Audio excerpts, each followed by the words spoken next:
Então, muito boa noite a todos, boa noite a cada um de vocês que está aqui, que veio com o propósito de estarmos reunidos para assistirmos a mais este tema de número 49 do nosso curso, já na sua fase intermediária, a causa e a origem do eu, ou do ego. Então, um tema muito importante dos livros de psicologia revolucionária do venerável mestre Samael. É para mim uma alegria muito grande de poder estar aqui compartilhando com todos vocês esses ensinamentos a nós transmitidos magnificamente pelos veneráveis mestres Samael Aumbeor e pelo venerável mestre Rabulu. Então hoje, dia 2 de novembro de 2012, um dia muito especial, um dia de nós prestarmos as nossas homenagens àquelas pessoas que já passaram por aqui e não estão mais aqui conosco. Isso são nossos amigos, nossos familiares. E o venerável mestre Samael deixou-nos a missão de que nós deveríamos todos orar, fazer orações para as almas que elas agradecem, elas precisam destas orações. Então, neste tema, vocês observam que há duas coisas muito importantes.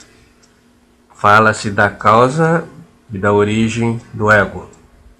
Conforme nós assistimos o vídeo da palestra gravada no nosso curso presencial, que nos trouxe algumas informações, alguns conceitos.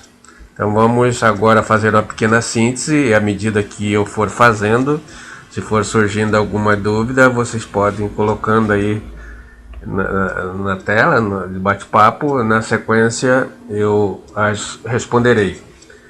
Então vamos ver essas duas etapas importantes da causa e da origem. Então, costumamos, didaticamente, ao tratarmos de um assunto, definir esse assunto, conceituá-lo, estabelecer objetivos, conteúdo, estratégias, uma elaboração didática perfeita, mesmo que não esteja implicitamente aparecendo aí. Então, ao definir, nós dizemos o que seria eu, né? O que é o eu, o que a gente entende por eu. Então, a palavra eu, ela tem como toda palavra, né? É um conceito, tem uma definição conceitual, tem um significado. Qual é a definição e qual é o seu significado? Então, nós poderemos analisar as palavras também pelos seus opostos, pelos seus antônimos, né? O contrário de eu é nós, somos nós, né? Então, nós, no português, é uma representação de algo coletivo, de uma coletividade, no caso da nossa espécie humana. Quando temos mais de um, então nós dizemos nós, que é exatamente a somatória de eus. Então, o eu é uma referência ao aspecto individual de nossa existência, e o nós é uma referência coletiva. Esse coletivo, a gente estava nele representado já no início da criação. Então nós sabemos que o universo se expressa em Mahavantaras, surge o Mahavantara, tem seu fim. Depois de um Mahavantara vem uma noite cósmica, que é a Pralaya. Depois do Pralaya vem outro Mahavantara, e assim por diante, nunca tem fim. Então, lá no início desse atual Mahavantara que estamos vivendo, Todos nós vivemos aglutinadamente numa coisa só. Isso é fantástico. Então a gente pode chegar a isto pela compreensão, pela meditação, pela mística e também pela física quântica. Na física quântica nós chegamos pela teoria, que agora é comprovada, é uma lei do Big Bang. Então o Big Bang, o que foi? Uma grande explosão, onde havia uma concentração de energia muito ínfima, né? Muito pequena, e essa concentração de energia, tamanha era a sua compactação, a sua força de coesão, que explodiu e começou a se dividir, a se expandir, e está expandindo até hoje. Então a gente pensa numa bola de futebol, uma bola de aniversário, né? Aquela bexiga de aniversário.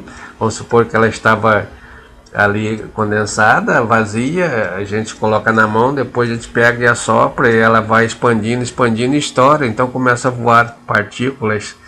Vamos supor que o vento é grande, começa a espalhar essas partículas para sempre. Então é assim que aconteceu com o Big Bang.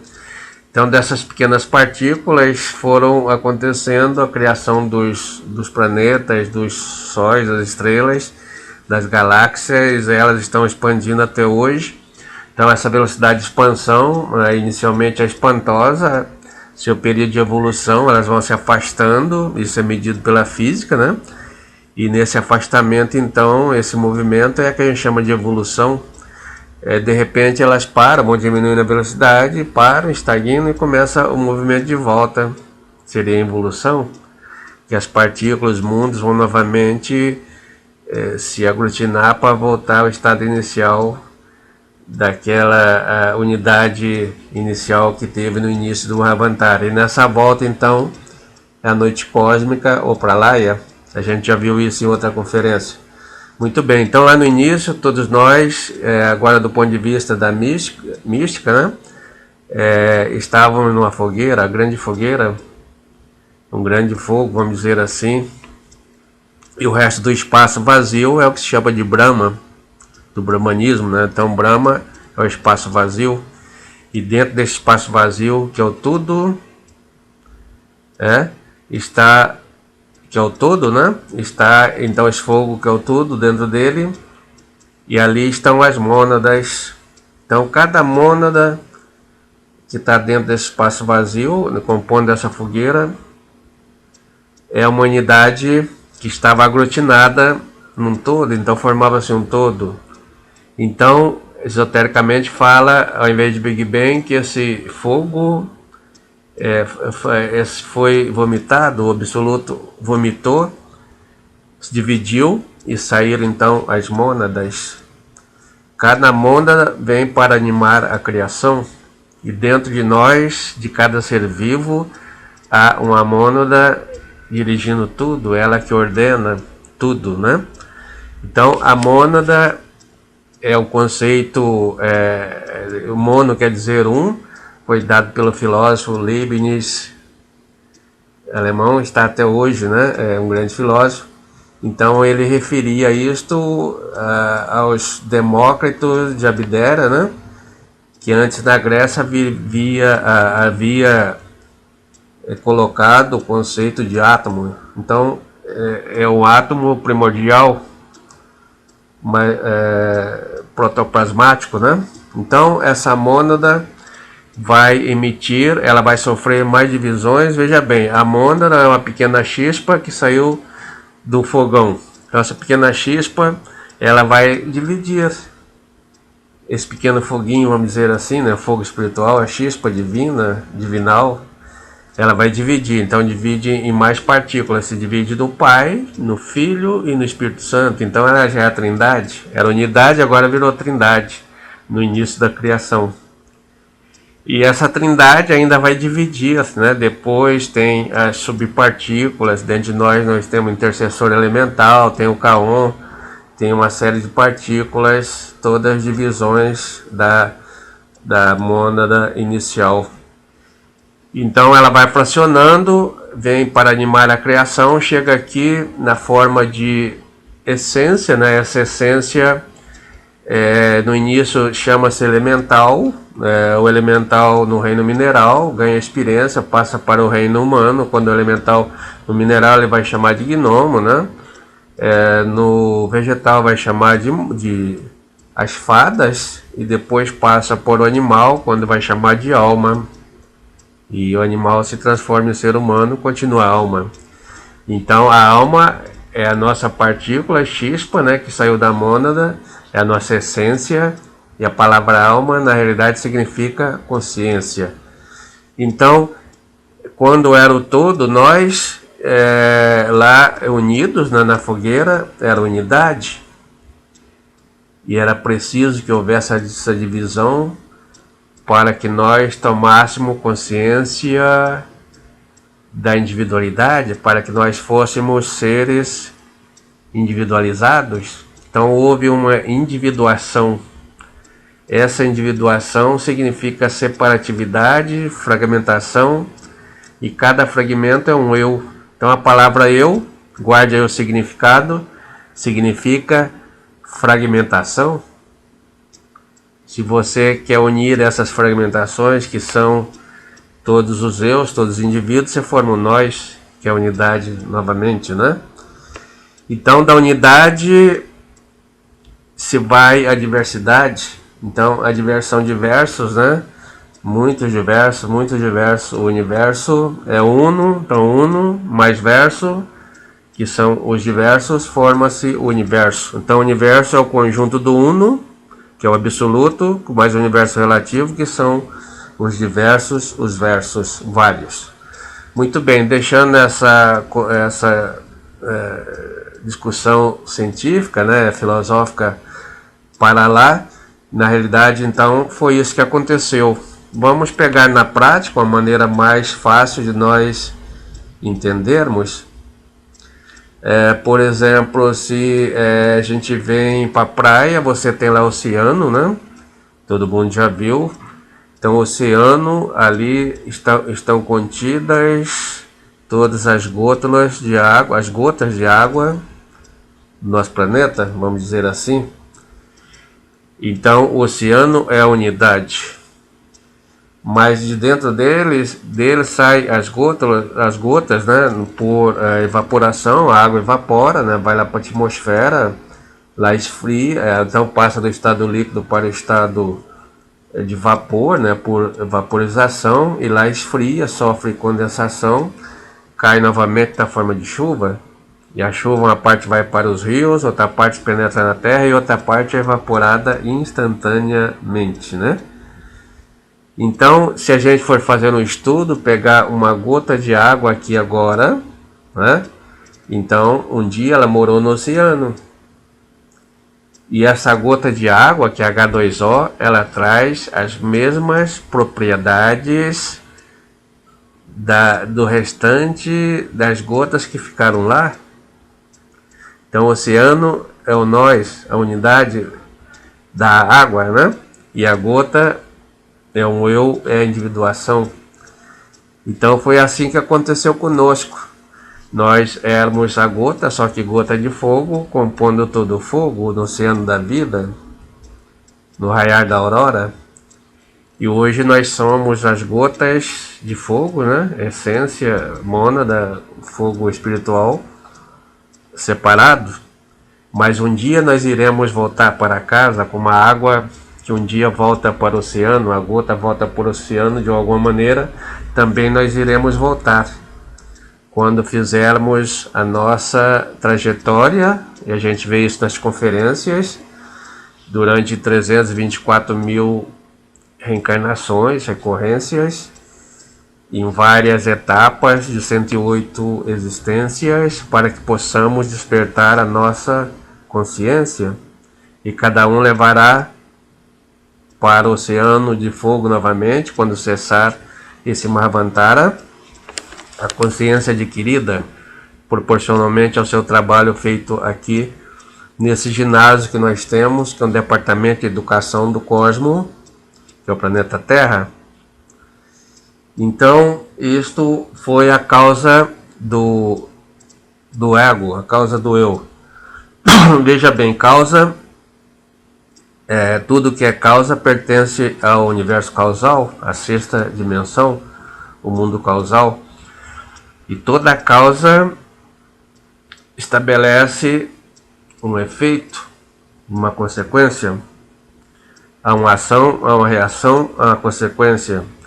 Então essa causa dessa individualização, né, teve consequências. E aí nós conhecemos dos nossos cursos a cosmologia samaeliana, né, cosmognose, em que o venerável mestre Samael nos ensinou magnificamente que existem 7 raças raízes, pronunciada lá para a mestra Blavatsky na sua rondas planetárias. Então o planeta Terra vai produzir 7 raças raízes, e dessas 7 raças raízes ele já produziu, nós estamos na 5ª. Então a primeira raça raiz, vocês conheceram, foi a raça protoplasmática, depois a raça polar, a segunda, a terceira raça lemuriana, a 4ª raça atlântida. Hoje nós estamos na 5ª raça, que é a raça ária. Depois vem a corandi, que é a 6ª, e a 7ª será a raça solar. E o planeta cumpriu a sua missão. Então, em cada uma dessas raças raízes, ela tem aqui, já vimos também nas nossas aulas, né, um período de enquanto o Sol dá a volta no cinturão zodiacal, num tempo de 25.965 anos, mais ou menos, que é chamado de ano sideral. E a gente viu que esse ano sideral se divide em 4 etapas principais. A primeira, essas etapas, como nós temos nosso ano aqui terrestrial, né, nosso ano aqui do calendário se divide em 4 estações: primavera, outono, verão, lá também, e o inverno. Lá também são divididos em 4, só que se chama de idades. Então a primeira é uma idade chamada de idade de ouro, a outra idade de prata, a idade de bronze e a idade de ferro. Então na 5ª raça raiz nós passamos pela idade de ouro, depois veio a idade de prata, depois veio a idade de bronze, agora estamos nessa triste idade de ferro, ou Kali Yuga do sânscrito. Então, na idade de ouro não há o ego, né? O ego não se manifesta, é uma raça pura, né? Está no princípio, no começo da raça raiz. Então, nessa idade, o eu não está se expressando, é uma raça, é uma população de inocentes, de seres inocentes, como já passamos por essa fase na nossa atual raça, que a gente chamava de paraíso, né? Uma geração lá, adâmica, né? Do Adão e Eva, então viviam no paraíso. Então isso quer dizer, viviam na inocência, ou seja, o eu não atuava. E na 6ª raça também, agora Coradi, vai haver esse período magnífico em que o eu não vai atuar. As escrituras descrevem que é a época que a criança brincará com o leão, com a cobra, ou seja, não há atuação do ego em nenhum animal e nem nada, né? Mas para isto é que vai haver a seleção, não são todos que vão, são alguns, porque uma laranja podre entrar lá vai poder ser todas as outras. Então, nessa época, é uma época de inocência, a essência está toda livre, mas a pessoa é inocente. E inocência é muito lindo, né? Uma criança é muito linda, ela é inocência, mas não é consciência. Então é um plano divino para que isso se desperte e cada um toma consciência de si próprio, como houve lá naquela simbologia do Adão e Eva. Então ali eram todos inocentes, eram felizes e não sabiam, e tinha que tomar consciência dessa própria felicidade. Então a felicidade sem consciência, como diz o venerável mestre Samael, não é consciência, não é compreensão. Então teve que cair, veio a queda, para que se tomasse consciência de tudo isto. Então vocês podem ler isso nas escrituras, quando veio o Lúcifer e tentou, dizendo para Adão e Eva, vocês podem comer da maçã. Mas tinha já a lei de toda a árvore do paraíso, do jardim, do Éden, tu podes comer, mas não podes comer da árvore do bem e do mal e da árvore da vida. Essa árvore do bem e do mal, veja bem aí, a partir daí, se a pessoa comesse, ela passaria a conhecer o bem e o mal, que são as antíteses, a polaridade essencial para esse jogo, para que se desperte a consciência. Então Adão e Eva estavam bem reticentes, né? Veja bem que Adão e Eva não são duas pessoas, é toda uma população que existia naquela época. Adão era o nome do coletivo otorgado para os homens e Eva era o nome de todas as mulheres. Então diz que a Eva estava muito reticente e o Lúcifer dizia para ela, o anjo tentador, que na realidade foi o próprio mestre Samael, que não sabia vocês, né? Que fez esse papel. Na época ele estava caído, né? Um ser terrivelmente maligno, que teve que passar por essas iniciações todas. Então ele diz para Eva, ó, tu podes comer, come Eva a maçã. Não vou comer isso, o que eu vou fazer com isso? E estava reticente, então ele disse, se você comer, você vai emagrecer. Então ela comeu, só que ao contrário de emagrecer, ela engordou, né? Vocês sabem do que a gente está falando.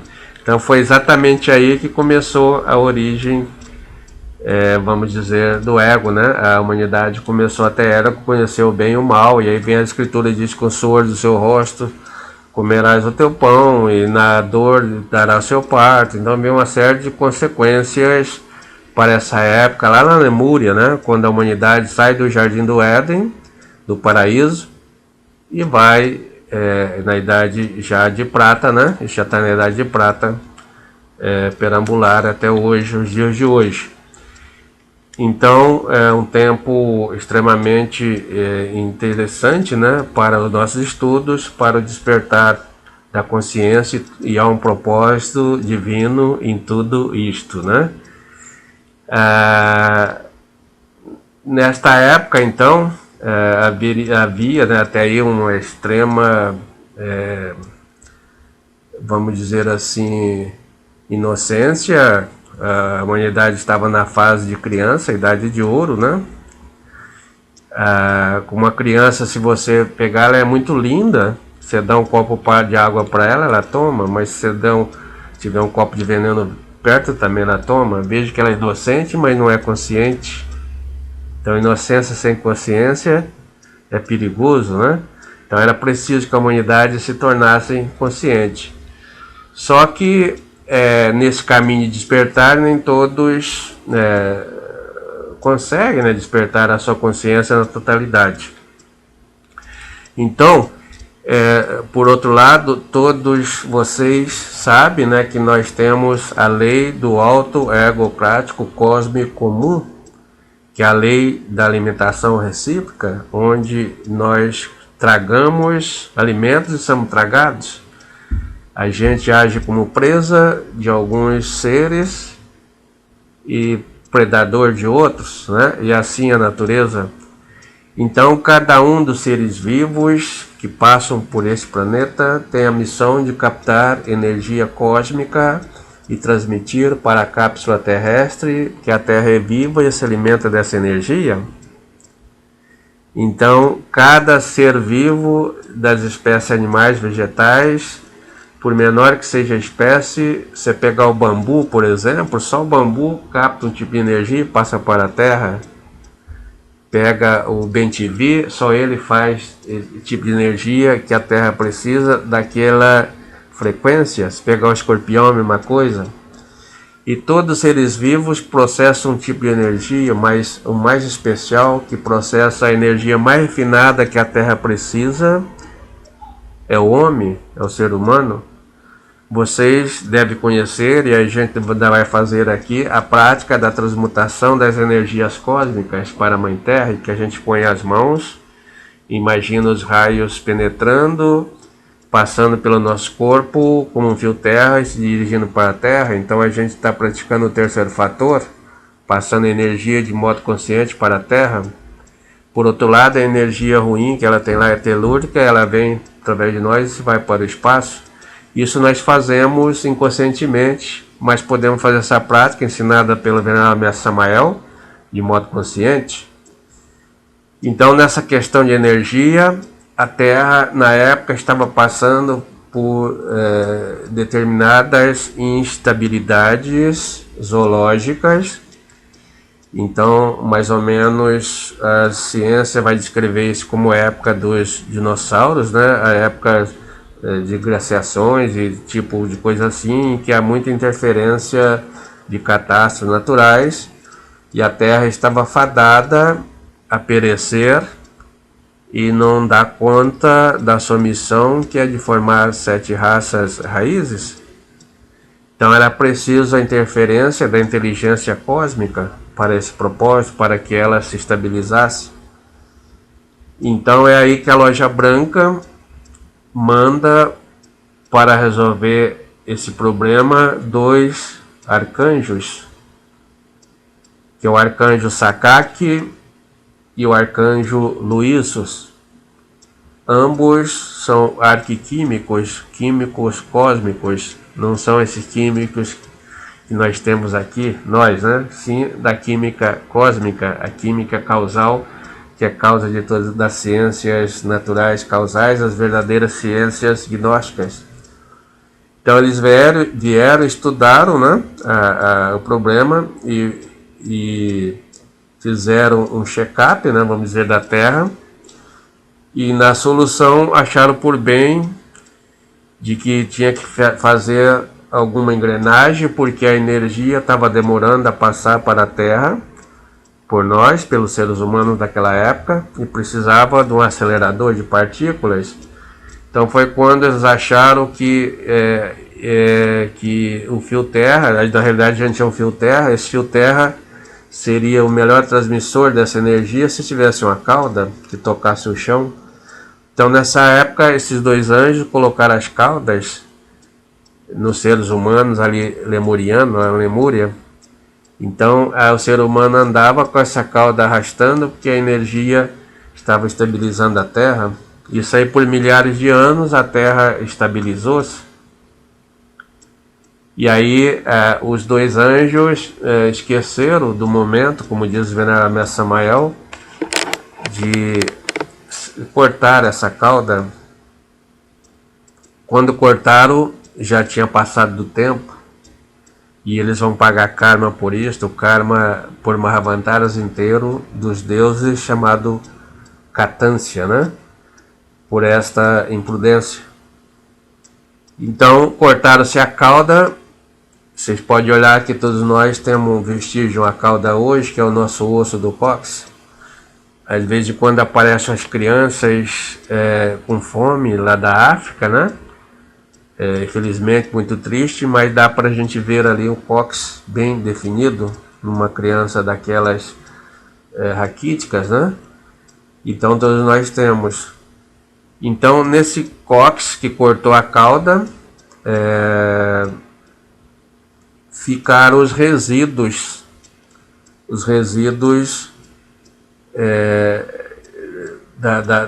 desse fenômeno, esses resíduos. Então o ego, aí deu-se a origem do ego. Veja bem, o ego teve uma causa lá no início do Mahavantara, na divisão das mônadas, e agora vai ter origem no momento de dissecção das caudas pelo anjo Sakaki e pelo anjo Luís, arcanjos, né? Então aí está a origem do ego. Isso se deu lá na Lemúria, né? Terceira raça raiz aqui na Terra. Então esses resíduos, eles ficaram substantivados, né, no substrato dos 5 cilindros da máquina humana, que é o centro intelectual, o centro emocional, o centro motriz o centro instintivo e o centro sexual, os 5 centros inferiores da máquina humana, que estão a serviço do ego. Então, por que teve que fazer isto? Para que a humanidade daquela época, né, que tinha perdido o paraíso, a inocência, e notou-se que era uma máquina dessa lei do auto-egocrático comum, apenas um mero transmissor de energia, e isso se vê hoje em Matrix, né? Então, para que fosse compensador isto, né, para que tivesse um objetivo dessa existência, é que passar a ter o prazer. Veja bem, o prazer é o contrário da dor, então você cria o prazer, mas cria também a dor. Volta lá no Adão e Eva que vocês vão compreender. No suor do teu rosto comerá o seu pão. O pão é prazeroso, mas o seu trabalho é doloroso.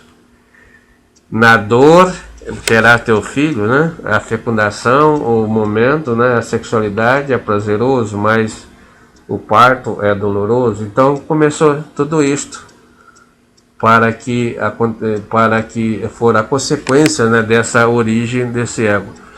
E nesse momento aí está formado então o órgão kundartiguador, ou seja, órgão kundartiguador. Kunda é um prefixo atlântido da linguagem Vatan, falada pelos Atlântides.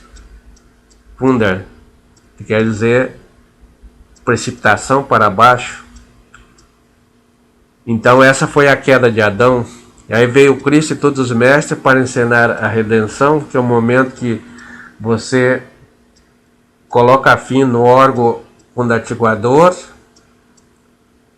A palavra em sânscrito para isto, lá do Vatan, né, depois veio para o sânscrito, é Kundalini.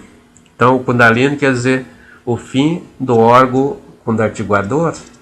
Então todos nós vamos nascer para o reino do nosso Pai Celestial quando nós colocarmos fim no nosso órgão kundartiguador, nos seus resíduos egóicos.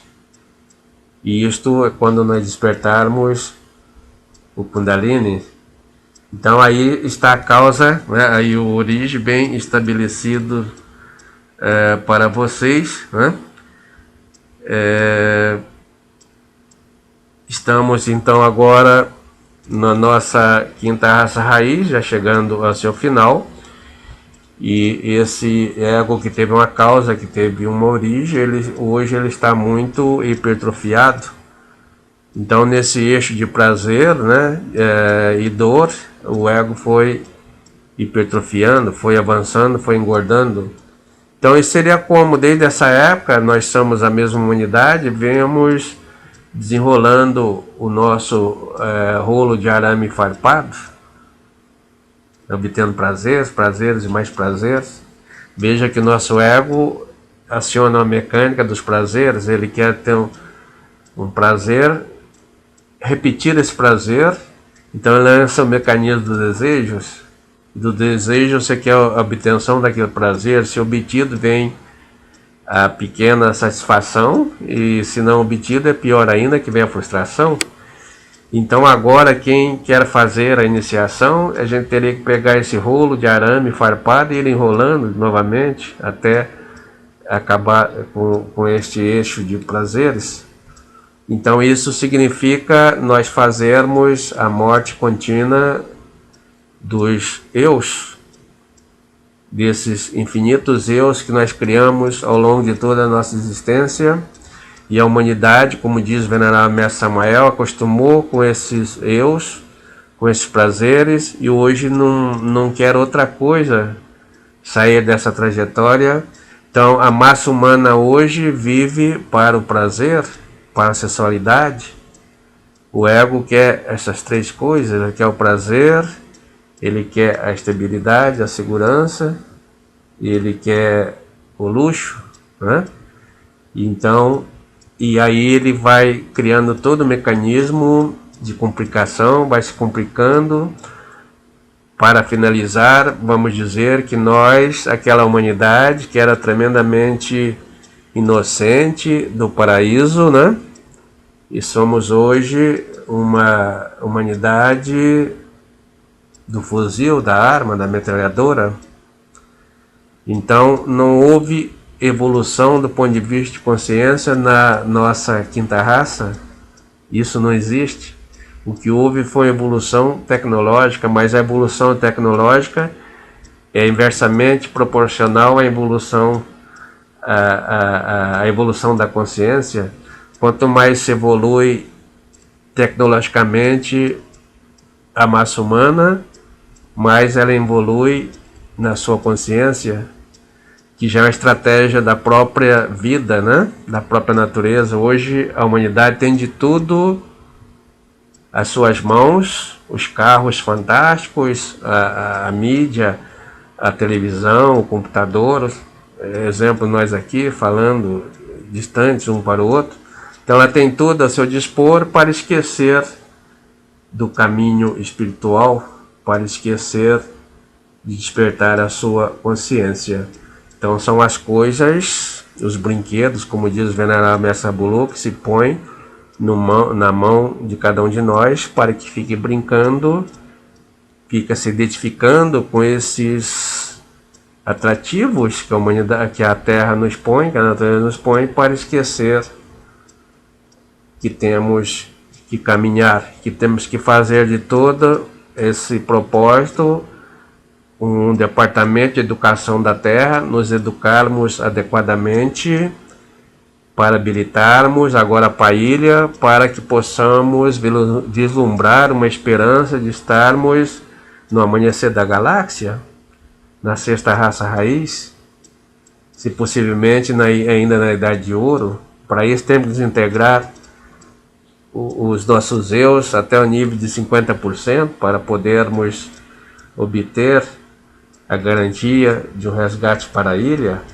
Ou se não obtivermos 50%, se estiver trabalhando com a morte contínua, com os fatores de evolução da consciência, poderemos ir por resgate, por uma nave, para um departamento de morada do Pai Celestial, para um planeta qualquer, e lá continuarmos o nosso desenvolvimento. Agora, se não fizermos nada, a gente vai para a evolução, vai para a quinta possibilidade, que é os quintos dos infernos, e daí não é muito legal, né? Então, muito obrigado a todos. Até aqui, então, essas ilustrações, na realidade, na tentativa de fazer chegar a mensagem do Venerável Mestre Samael a cada um de nós. À medida que nós vamos aprendendo, nós estamos aqui compartilhando no espaço permitido pela Loja Branca, onde há uma egrégora, que a nossa energia se somam e se transformam em sinergia. E à medida que nós vamos aprendendo, se nós quisermos mesmo seguir adiante, temos que ir compartilhando com outras pessoas também. Então, todas as pessoas que vocês conhecerem, que estiverem anelo, tragam para cá, ou façam chegar até aqui, que vocês estão fazendo o terceiro fator, porque aqui nós temos, de uma forma didaticamente organizada, os ensinamentos do Venerável Mestre Samael, do Venerável Mestre Rabulu, e essa tarefa de passar para essas pessoas é a nossa missão, né? E isso não estamos fazendo nada para eles, a gente está fazendo para cada um de nós mesmo, né? Para a nossa iniciação.